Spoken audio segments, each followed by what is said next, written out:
Okay, I think we are going to get started. It's 11 o'clock. I'm really happy to see faces from the community and faculty and staff and students here. This is really exciting. I'm going to start off by introducing myself. My name is Amy Leffler. I'm a science writer in the College of Agriculture and Life Sciences Communications and Marketing Office. Um, and I actually first met Karen last year when I went to a farm to table conference that Eric Benfeld of Virginia Cooperative Extension was hosting.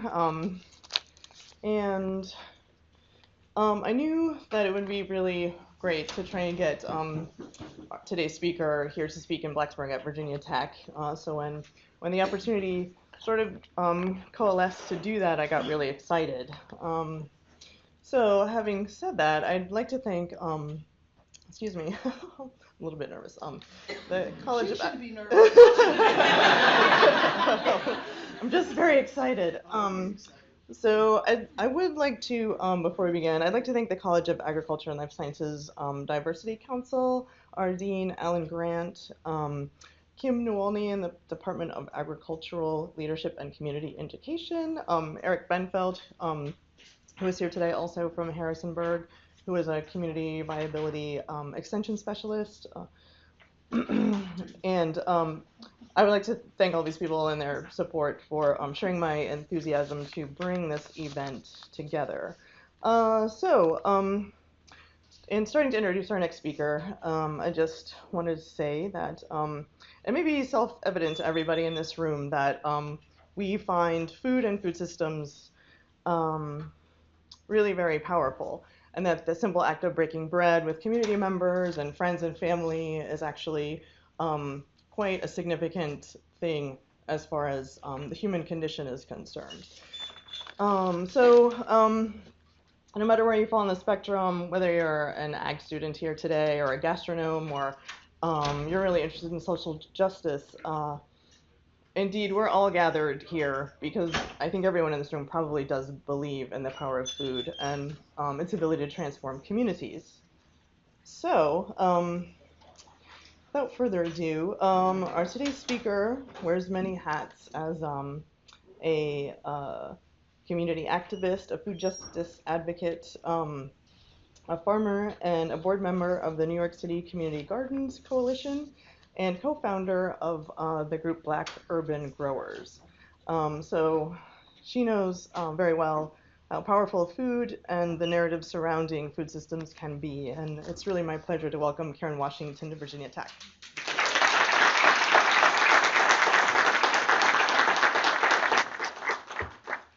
Thank you, Amy, for that introduction. So, folks, it has been crazy the past day or so. Thank you, Amy. Thank you for Virginia Tech for, first of all, asking me to come here. Yesterday, I started at 8 in the morning and finished at 8 at night, but I got a chance to travel and see so many people doing so many great work in the food industry. I get a couple of gardens, YMCA garden I visited, and then I visited a pharmacy garden. I sit down and I spoke with some of the faculty and students, and I was very, very impressed. And so I'm here. I'm glad I'm here because my son went to Virginia Tech 20 years ago. So I remember that trek from the Bronx all the way to Virginia Tech, Blacksburg, Virginia, and back. So I am glad and I'm happy to be here. So, as Amy said, my name is Karen Washington. I tell people I grow food and I feed people body and mind. And so when I was reading sort of the title of this presentation off your website, it says that I'll be talking about the importance of making food and agricultural systems more robust, resilient through diversity and inclusion. And that's a mouthful. And the bottom line, I'm going to talk about power. That's what I'm going to talk about, power. And I'm going to talk about it in a way because for me, growing food for over 30 years, I didn't know that food had power. And then when I see what is happening in Michigan and now in Nebraska about land and water issues, there's definitely something powerful that is going on. And the fact that the presidential election is coming up and no one has talked about food, something is definitely wrong with that. Yet the common denominator that all brings us together is food. And so I want to ask the audience because when I first started, I want to just get a feel of the audience. So how many of you are farmers? Okay, how many of you are gardeners? How many of you are food activists or are advocates? And then how many of you eat food? And I say, every hand should be up.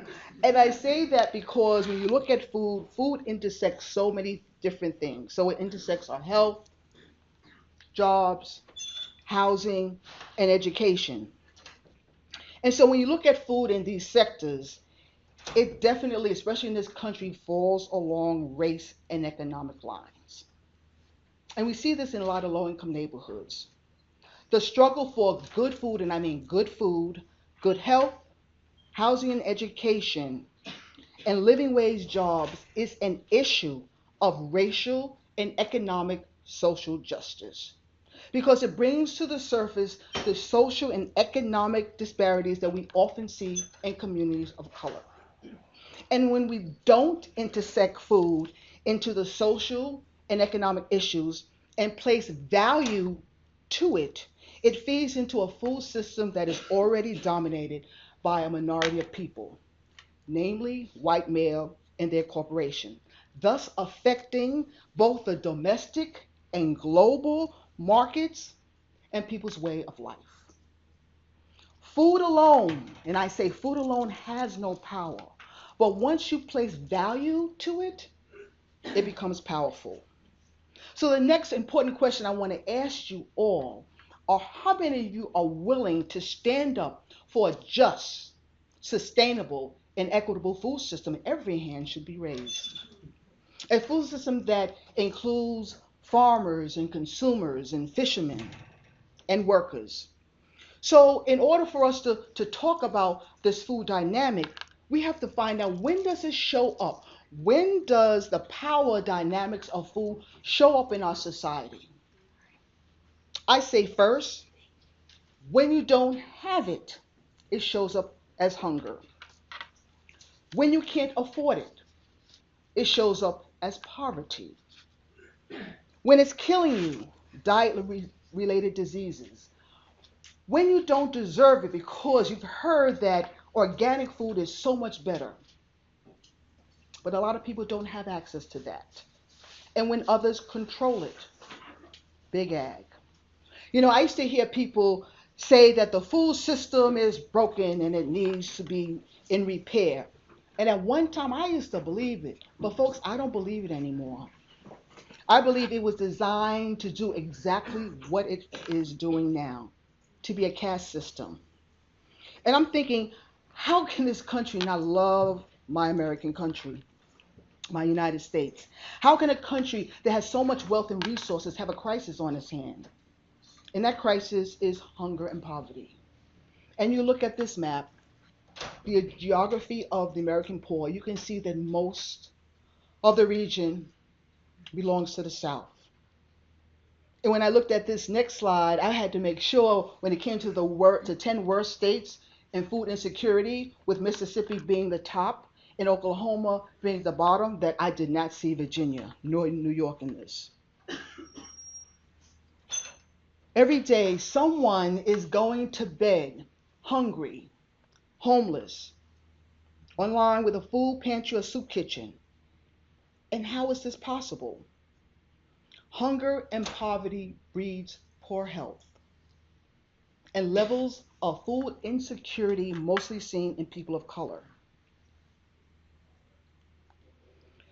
Poverty, if you look at it, and even though these numbers have gone down, still 40% of our population is in poverty. 19% for children under the age of 18, 9% for our seniors. Something is wrong with that. Since the mid 1980s, we have seen a steady rise in diet related diseases. Diseases such as type 2 diabetes, hypertension, obesity, things unheard of for me growing up in the 60s. And now, along with cancer and heart disease, these diseases continue to affect mostly the poor and low income neighborhoods. I live in the Bronx, Congressional District 17, one of the poorest in the nation. There are more fast food restaurants than healthy food stores and hospitals combined. We have the highest incidence of childhood obesity, type 2 diabetes, and heart disease, and of course, asthma. And out of 62 counties in New York State, the Bronx is 62 as the most unhealthiest county in New York State. Yet, we live next to the biggest food hub in this country called Hunts Point. As we watch each and every day truckloads of healthy food being passed by, going down into Midtown to high-end restaurants and supermarkets. And yet the people in that area have no access to it. Ideally, healthy food has become a privilege for some and less for others. You know, I was a physical therapist, believe it or not, I was a physical therapist for 37 and a half years. So I saw firsthand what diet-related diseases were doing to my patients in my communities. I saw them hooked on machines, having surgeries, and really getting medication after medication. I've seen children now developing adult onset diseases such as type 2 diabetes and hypertension. I have seen billions of dollars spent on the treatment, but not on prevention. A health system like this is not sustainable. So if we're going to talk about our food, we need to look at our history. In the early 1900s, 40% of our population used to live on farms.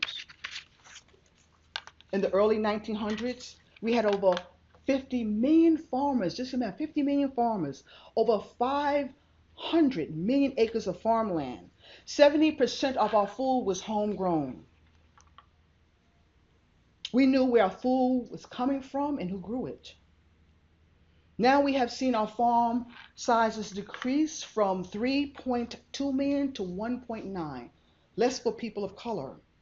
And yet the actual farm size has grown as well as production because of agribusiness. It is also estimated that our population globally will increase to 9 billion people by year 2030. And most of the burden will be in urban areas. To know where your food came from was something important. Food grown in the United States meant something.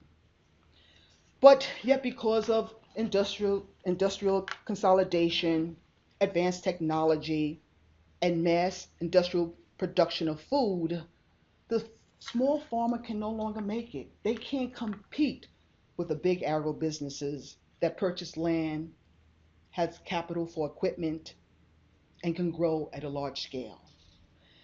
If those who can remember what the Secretary Earl Buck said back in 1970, get big or get out. But what I find so astonishing when I'm doing my research and talking to people is about many of you in this audience have grandparents and great grandparents that grew up on farms. They know exactly where their food came from. Those that didn't have, they shared. They didn't use chemicals. They didn't cage their animals. They didn't have to rely on supermarkets or bodegas. So what has happened? What has happened to this food economy? Well, we've gone from diversity to monocropping. We have gone to investing into a single commodity, such as corn and wheat, cattle and pork. We have spent billions and billions of dollars on subsidies. According to the Food Chain Workers Alliance, for instance, corn at one time was given $243 million in subsidies just to produce high fructose corn syrup. Some farmers are actually paid not to even grow on their land. We have gone from a local economy to a global economy because of trade agreements. From home cooking to fast food cooking. From seasonality to growing all year long. But at what cost have we sacrificed a system? Can we actually say that we're much better because we have a system that is less labor intensive, more efficient, specialized, or a system where we can grow more food, import more food, and export more food less? Which brings me to the American diet. An American diet that was once plant based with grains is now becoming more animal based. As a result, we're eating more. Our daily caloric intake has increased from 2,000 calories to over 3,800 calories per capita. Diseases related to diet are now the leading cause of death and disability, along with predisposing factors such as genetics, our environment, our economy, and our culture. A food system of overabundance has resulted in an unhealthy food system. And as you can see from this slide, today 2/3 of our adults and nearly 1/3 of children are struggling with overweight and obesity. And if this rate continues by 2030, 51% of our population will be obese.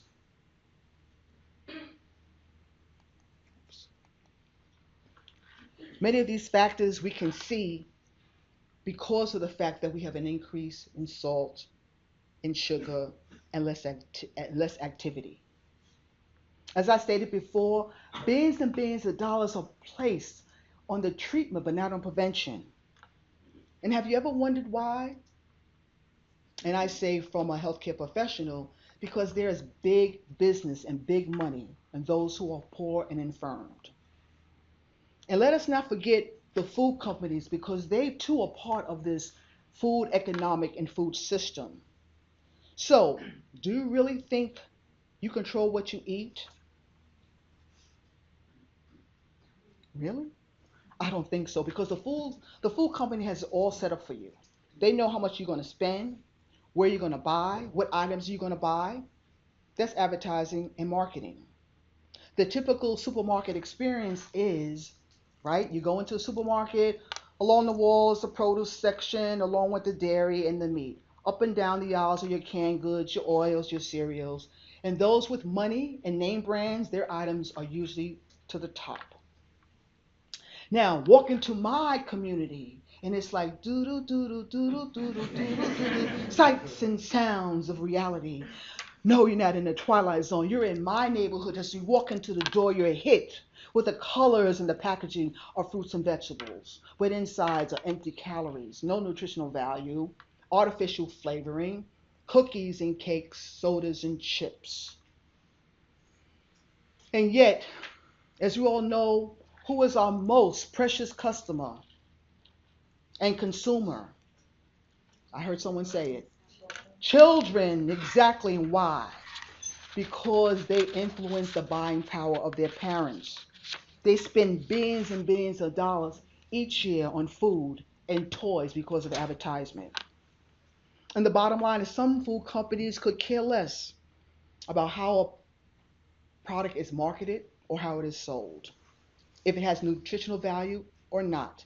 They will even co-opt our words such as organic, healthy, no artificial flavoring, and in some instances have really taken over companies which we thought were on their own and thought that were only organics. We thought that this commercialization and industrialization of our food system would enable us to feed people with less labor and cheap costs, bigger, better, and faster.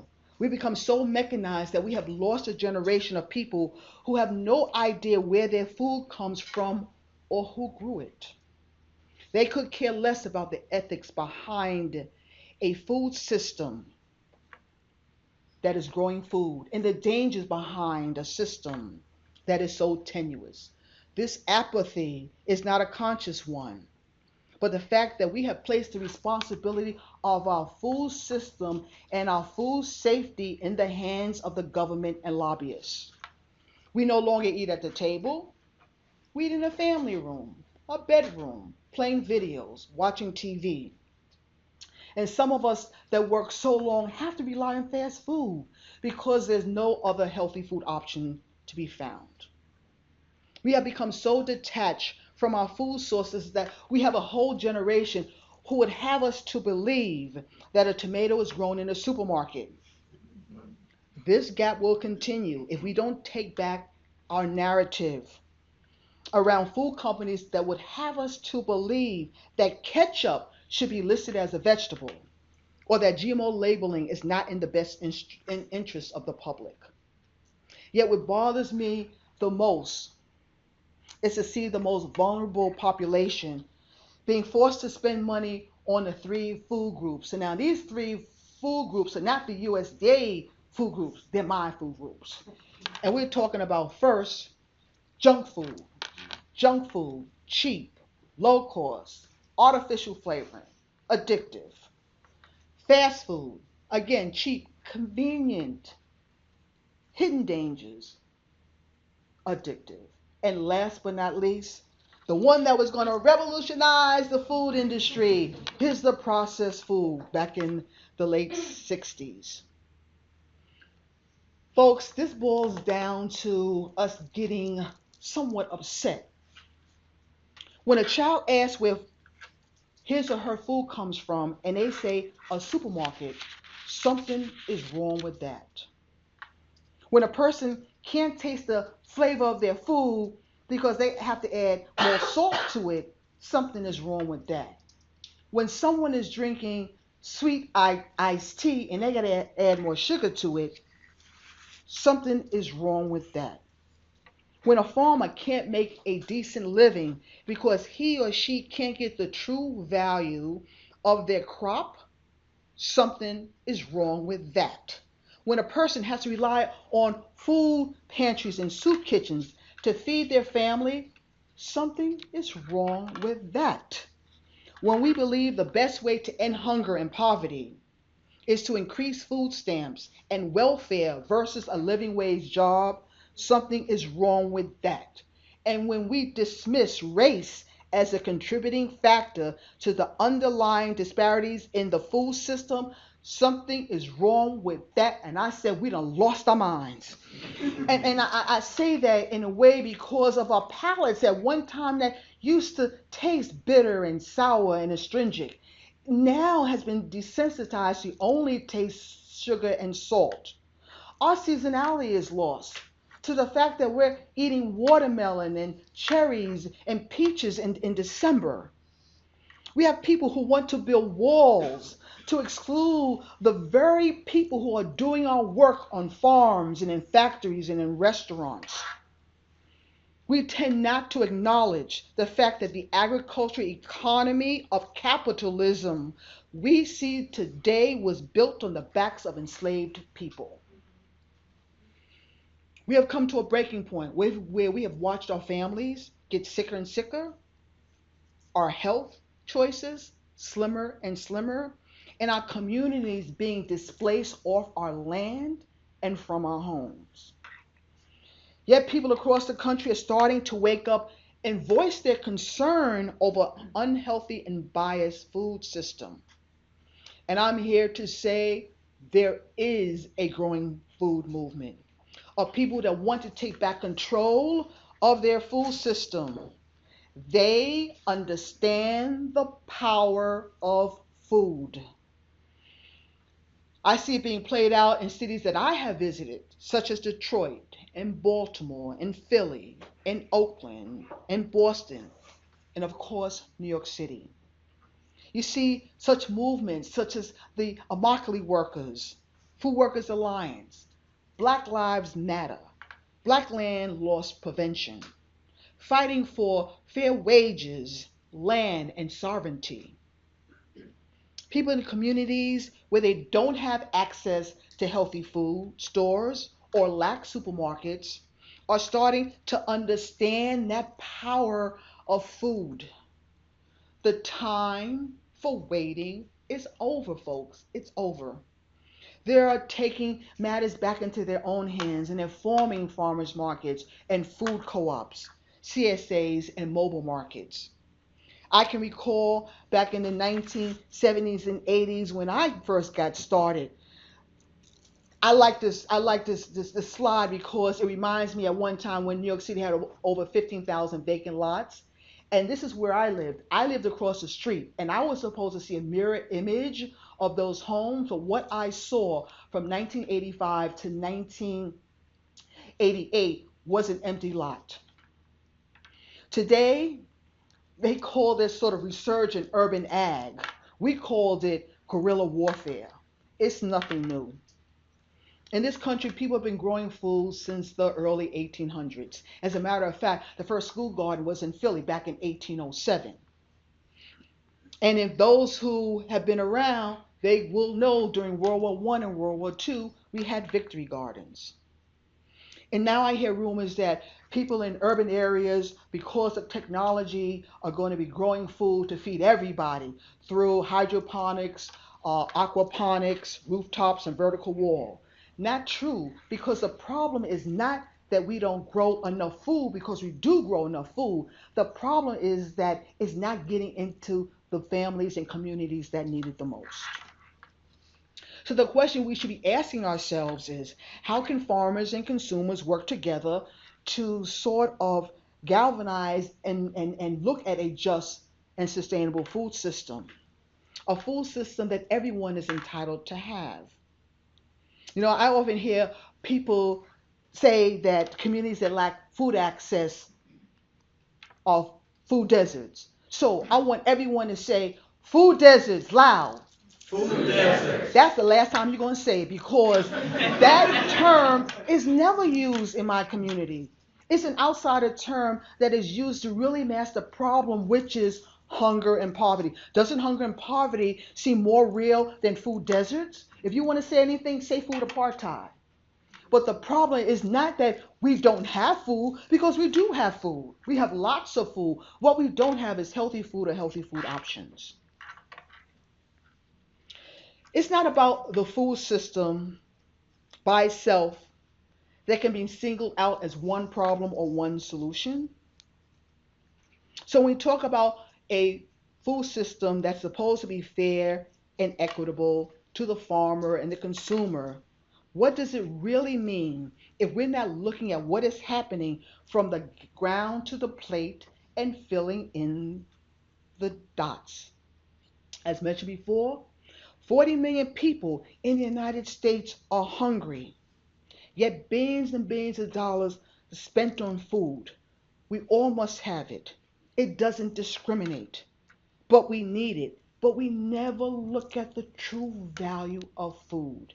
And why is that? Because we're moving away from our food source. We're moving away from our food source. Food has now become a commodity based on profits and not on people. So, where do we go from here? We're faced with enormous challenges. For instance, land. Land in cities. Land in cities has political consequences. In many urban areas such as Detroit, New York, well, scratch New York, Pittsburgh, Philly, and New Orleans, they have tons and tons of land. However, it's tied up. Antiquated laws, policy, red tape. Even in New York, when there is still land, it goes up against development. If we're really interested in terms of this whole new urban economy, then land has to be set aside, designated for urban agriculture. We must be wary of land grabbers at home and abroad, of countries going into other countries, countries with wealth and domination, going to other countries, taking away their land and their resources. Even here in the United States, every minute someone is losing land. In cities, someone is being displaced because of economics and gentrification. In our youth, if we're talking about a food economy, who is going to be growing our food 5 or 10 years from now? We have an aging population, folks. The average age of a farmer is 57 and a half years of age. I'm 62 years of age, and I'm not going to be farming for long. And so we have to understand that we have to somehow embrace the youth in this new economy. We have to think about incarceration of so many of our black young and Latino men and women. We have to think about how do we include the voices of young people. Many times at conferences, at workshops, at meetings, we talk about the youth, but we don't invite them to be at the table for them to talk about themselves. Many people want to farm, but they're locked in student loan debt. So, how do we get together so that we can erase the student loan burden? And in some instances, we have asked the fact that if a young person wants to farm for 5 years and an intentional, that at least that student loan debt can be either eliminated or decreased. Rural and urban connections. I hear all the time that, we're about to hopefully do for the first time have urban ag designated in the farm bill. Unheard of. 28 years of fighting and it's coming through. But it shouldn't be a threat to rural farmers. Urban farming is not going to eradicate hunger and poverty. We're not going to be growing food for everybody. So how do we work together? How do we work together? Because there's room enough for everyone to get a slice of the pie. If there are 40 million people who live in poverty, 40% of the population, there is enough room for everyone to grow food. Economics. Yeah, economics. That word. I hear it when it comes to urban agriculture. What I'm sort of suspect, and I can say I'm cautiously optimistic about that fact about urban ag, is because people are talking about the commercialization of it.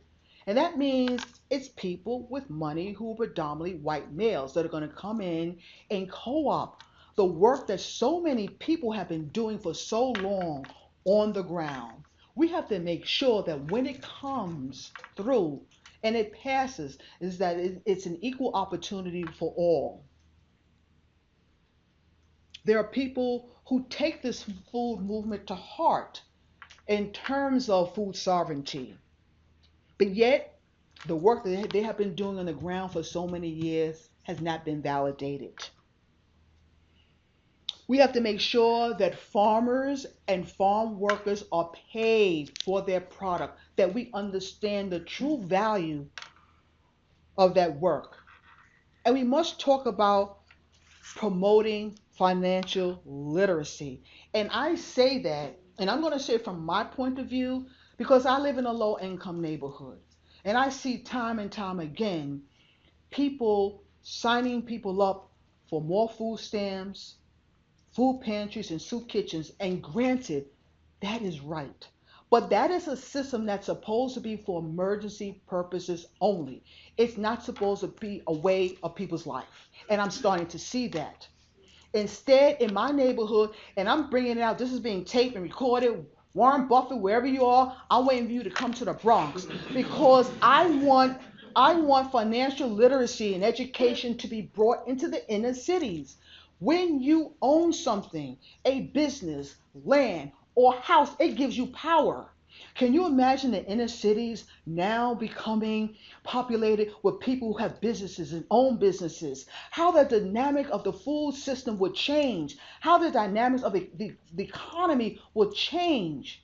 But that's not what's happening. When I looked across a couple of years and I saw what was happening in Baltimore, for me, I was waiting for Silicon Valley, Google, Microsoft to come in there and start doing job training, giving people that hope and an advantage that once they start owning something, owning a business, giving them that knowledge, it takes them out of poverty. It gives them power. Next, plan to vote. Folks, we have a president election that's coming up in a matter of days, yet none of them have been talking about food. None of them have been talking about agriculture. We have to understand that, for too long, we have been giving everything to politicians and thinking that they can control that. But you have to understand the power that you have, that we have as a people when it comes to voting. So many of us have died. So many of our women, our ancestors have died for that right to vote.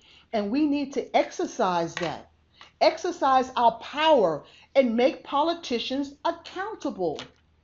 They don't work for themselves. We put them in office so that they can work for us. So understanding the power of the vote that we all have, and to exercise it and use it and make politicians accountable in this food movement. Even when it comes to technology, because technology is coming in the food movement. We have to make sure that people in rural areas and poor areas are informed and prepared, because we still have what we call digital divide. There are still places in poor areas and rural areas that don't have access to the internet. From small farmers to growers, workers, consumers, a healthy food system is not just about growing food, but making sure that all parties along the food chain are treated fairly and humanely. This phenomenon of taking back the land is not a new thing. It's not a local thing, but it's a global movement of food sovereignty. The ability to own land, to own your own home, to have food that is culturally appropriate, access to clean water and a healthy environment. So what is changing? It's the realization that we cannot just focus on growing food alone and feeling that's enough.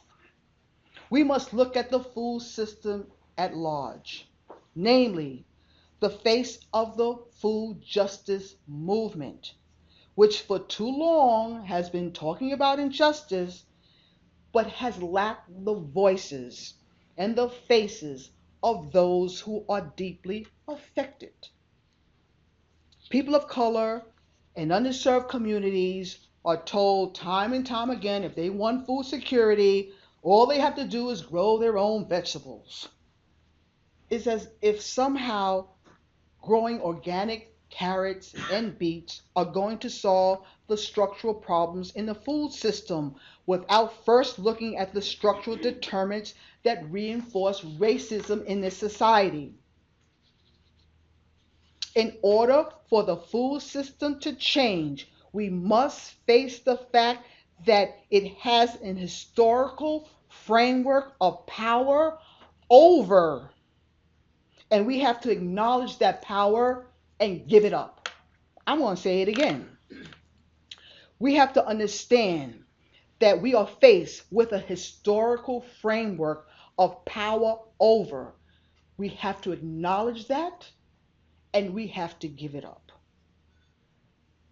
In institutions, colleges, universities, nonprofits, corporations, and farms, if we continue to talk about agriculture diversity and inclusion, but our staff, our employees don't reflect that diversity, then we just perpetuate a systemic system that is based on racism. So, what are your action steps? Because when I leave, I always give people action steps to do. What are we going to do to promote a more inclusive and diverse and just food system? The power of asking. I'm here because someone asked me to come. And time again, we have conferences and we have workshops and we all go to them and we looked around. There are people that are missing. People that we know should be here, should be listening. They're not here. We need to reach out to them. And outreach is not engagement. Getting on the internet and sending out an email is not engagement.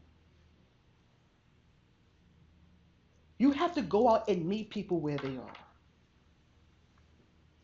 Share and tell stories. The power of storytelling, the power of narrative is so powerful, because each and every day as we get further away from our food system, especially in communities of color, that narrative is starting to change. Many people, I did this sort of question and answer when I asked some students, do you know who Michael Pollan is? And everyone raised their hand. And then when I asked them, did they know who George Washington Carver was? A lot of people didn't know that. And something is wrong with that. We need to break bread and share a meal, folks. You got to make yourself feel uncomfortable to be comfortable. You have to go into communities and see how they live and listen to what the issues they have. Sitting behind a desk and looking at statistics means nothing. Each and every day I look and I see the faces of what hunger and poverty looks like. If we're going to do this work, then you have to feel uncomfortable. Because if you feel comfortable, you're not doing the work. You have to make yourself feel uncomfortable and to go into these communities. This is a chance for Virginia Tech and other universities to do that. You can't just sit back and talk about what communities of color or poor communities need without going into their communities and seeing that and listening to their stories and inviting them to come to this great institution so that you can share ideas. Farmers need to meet farmers, and consumers need to meet farmers and know each other. An important thing I talk about all the time is about sharing resources. We have this mentality that for people of color, low-income neighborhood, they need fixing. We don't need no fixing.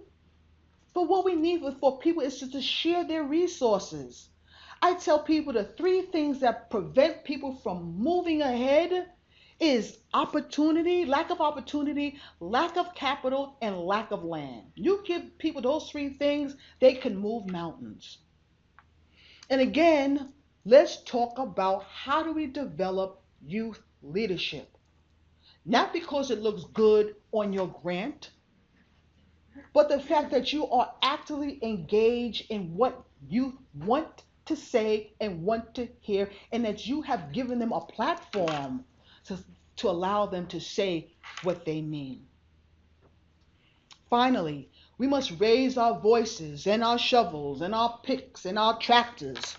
We must reach out to all communities, nations, states. The food system has engaged consumer to focus on our nation's food supply. As a result, they are understanding the power of food, the power that they have to reach out to small farmers. Our food system, on one hand, is complex. On the other hand, it's simple. But again, there are dots along the line that we must connect. From the person that puts that seed in the ground to the one that delivers our food on our plate. This movement of growing food is global. We must all play a part in building this healthy food economy that is fair, that is just. And that responsibility belongs with me, belongs with you, belongs with each and every one of us. So, in closing, this is what I always say: to grow your food gives you power. You know who and why you grew it. You're good for yourself, your family, and your community. And thank you very much.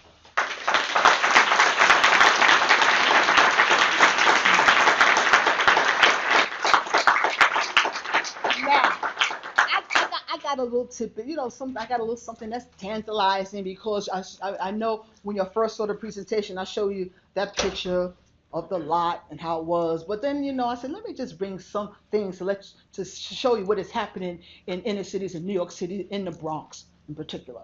So, that these empty lots are turned into these, folks.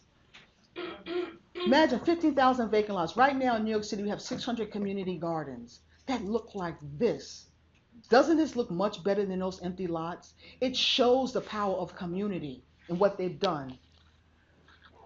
So what does Urban Ag provide? Well, there's a lot of things. There is that intergenerational teaching of elders giving back to youth. It's about celebrating. It's about establishing our own a farmer's market. It's educating our children. It's about culture and the foods that we eat. Yeah, this is what we're doing in the city. Yes, we have bees and we have chickens, and I said this thing time and time again because at first the city you can't have chickens, and it's like really. So we looked on the books. We can't have chickens, but we can have roosters. Why? Noise. That's right. That cock-a-doodle-doo is 2 o'clock, 3 o'clock, 4 o'clock. It's also we can't have roosters, but we can have chickens and bees. At one time, and I said this the other day, bees was designated as ferocious animals with the health department, and we had to educate the health department. If you don't have bees, you don't have food. Hello. So now we can have bees as long as it's not a nuisance. But these are the challenges, believe it or not, antiquated laws that are on the books that prevent people from doing things like growing food. And I love this picture because this is a 27-story building. I know you don't see that. In the Bronx, but yet right behind it, people are growing food. And in this picture over to my left, your right, that is ears of corn that is like 7 feet tall. They get the seed from Mexico. When they say tall as an elephant's eye, as high as an elephant's eye, I mean, cars literally stop because they say, what? They can't believe that we're growing corn that high in cities. So when I talk about economy, let's sort of just imagine this. Can you imagine an economy where everybody is healthy? Who would be out of business, right? Pharmaceutical companies and hospitals. What about an economy where inner cities are now profitable? People are no longer poor. They're engaging. We can share one another. Let's not think about it and let's not dream about it. Let's make it happen. So there are people who want to do added value products. Who came first, the chicken or the eggs? So in cities, we're not supposed to process chicken, but we can sell eggs. It's something that we're working on processing chicken. We can't do that, even though some people know how to do it. This is being taped, right? I hope this part is not being taped. But yeah, at the end of my presentation, cut that up, and that's it. So believe it or not, this is in certain countries, having chickens is part of their culture. Raising chickens and animals is part of their culture. So we can do chickens. We can't do ducks, but we're working on goats. And then honey. So many of us have beehives, so we do have honey. We can produce honey. We can sell honey at our farmers market. Another way of value-added products. This is my farmers market. I'm supposed to be there today, but I'm not. But this is a farmers market, community-based farmers market that was started 14 years ago in the face of people that told us it couldn't be done. Poor people will not go to a farmer's market and pay money. Farmers will not come into a poor area because it's so dangerous. And farmers are not going to come to the Bronx because it's too far. Well, in order to go to the Green Market on 14th Street, you got to come to the Bronx to get to it. So taking all those negatives, when people tell you a lot of negative stories, folks, you're on the right track of doing something. You're doing something great. So when people told us, no, it's not going to happen, never, never, never, we took that as if, oh, yes, it will. And we've done that for 14 years. So we have rural farmers and urban farmers working together. And so the future of urban agriculture, yes, it's here to stay, but no, we're not going to be growing food to feed everybody. Don't believe that, but we can empower people and give, especially young people, that incentive to understand where their food comes from, to eat healthy, and maybe one day aspire to be a farmer. And then last, these are my rural farmers. I love them. These are the Rockham brothers that have been with us for 14 years. They are with us because they understand the economy of food. And they understand that everyone, regardless of how much money they make, should eat their food. And they've been with us for 14 years. And I always like this because this is the future of what farming should look like. Those of us that have young ones, hopefully they can aspire to be farmers. Again, thank you so much.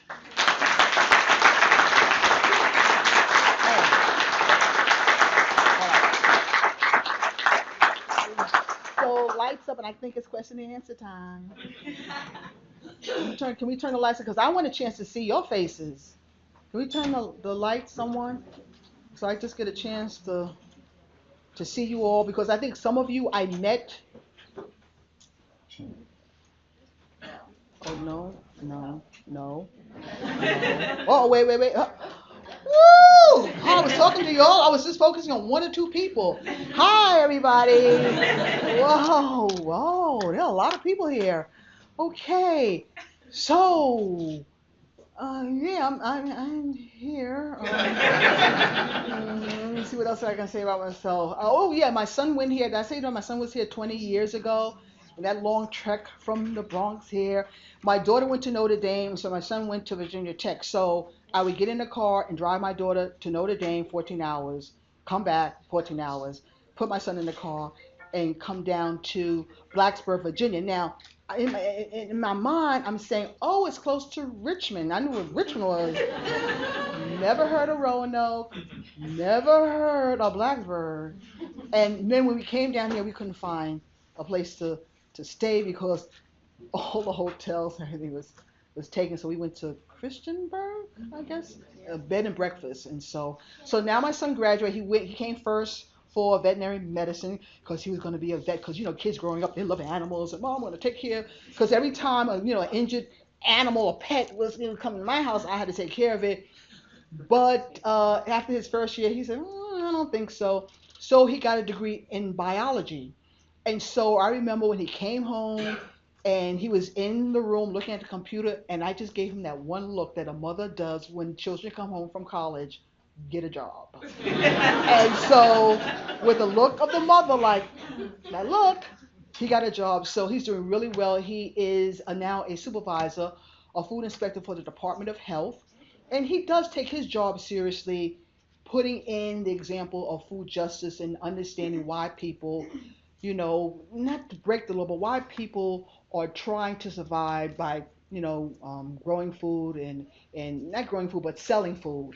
Sometimes out of the back of their cars, sometimes out of a shopping cart, and really understanding that these people just need a chance and not to just give them a ticket or a summons. So I'm proud about that. Okay, question. Enough about me. I want to hear about what you all are doing. So how many people work in food justice? Yeah, so let me hear what some of the things you're doing. What are you doing? Yes. Well, I kind of, I'm a PhD student, so. Okay. But I'm doing my research with farm workers in North Carolina. Okay. Asking questions of participation specifically with the organization that serves them, and so I would consider that working with food justice. Okay. So another thing, because believe it or not, folks, I've got many inquiries about people's dissertation, their papers, time and time again, research papers. They've asked me time and time, and the thing about I never get a chance to see that. So next time, it would be important that when you people ask for interviews, can I just see something once? I want to see people's thesis, and because I think that's very, very important because sometimes you happen to see it somewhere else, and I don't think that's fair.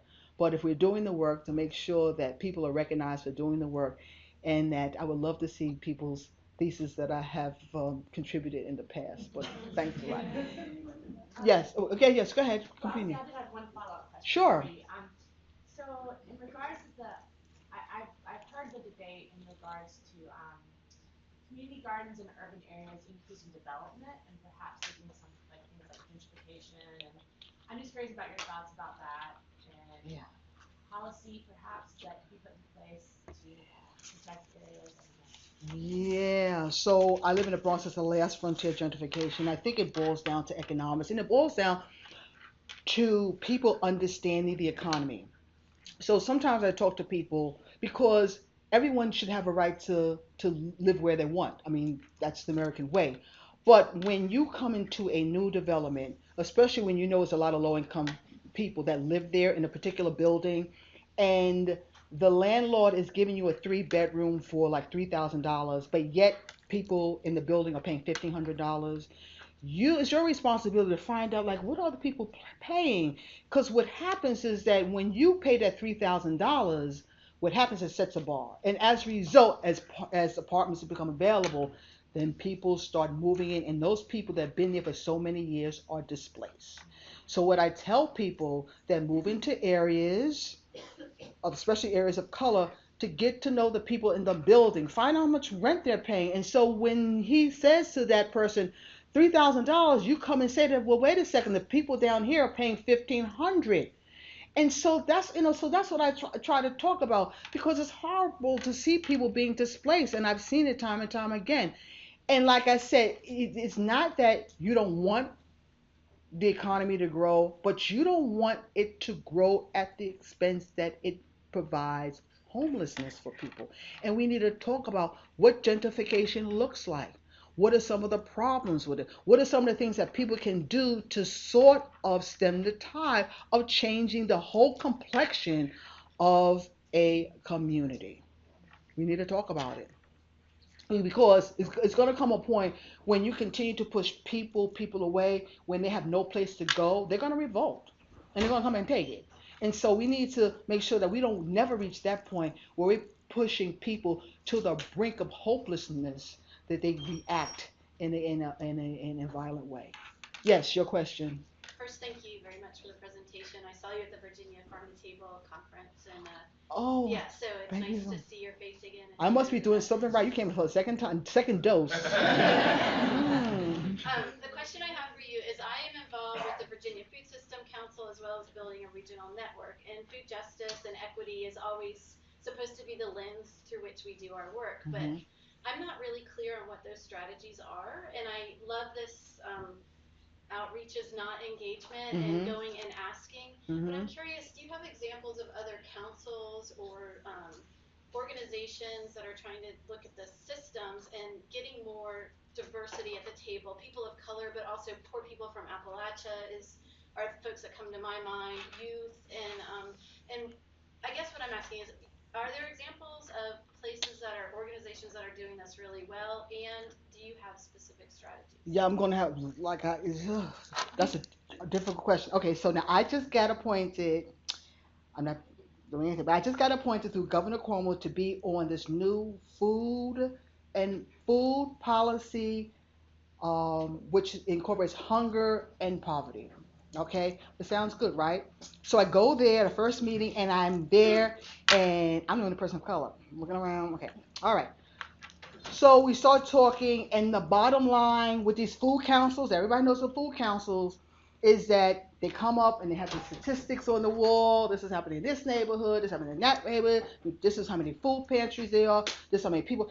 And for me, it's like, okay, those are statistics and numbers. There are people behind them. So if I'm going to be on a food council, I want to go out and meet those people.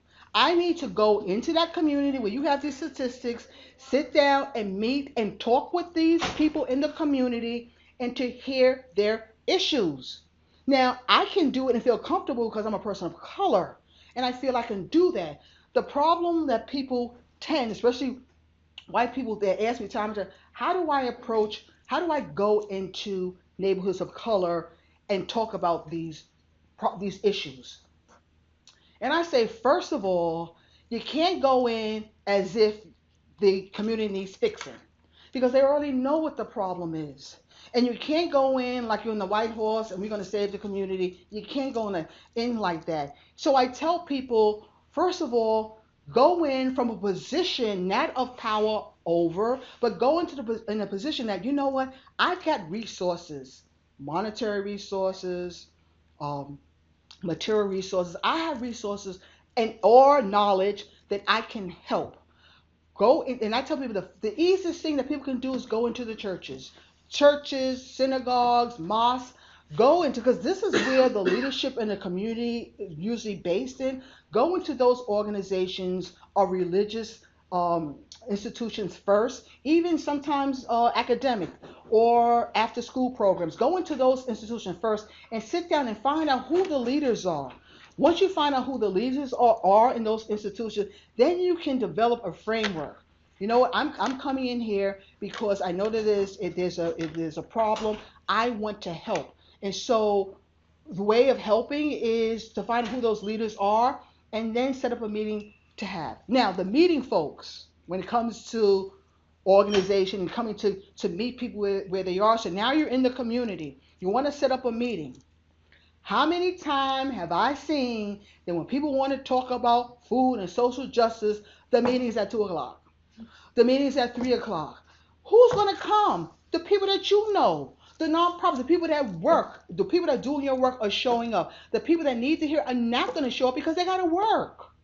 So if you really want to engage community, have your meetings at 6 o'clock. Think about not only having your meetings at 6 o'clock to engage community, but think about how they're going to get there.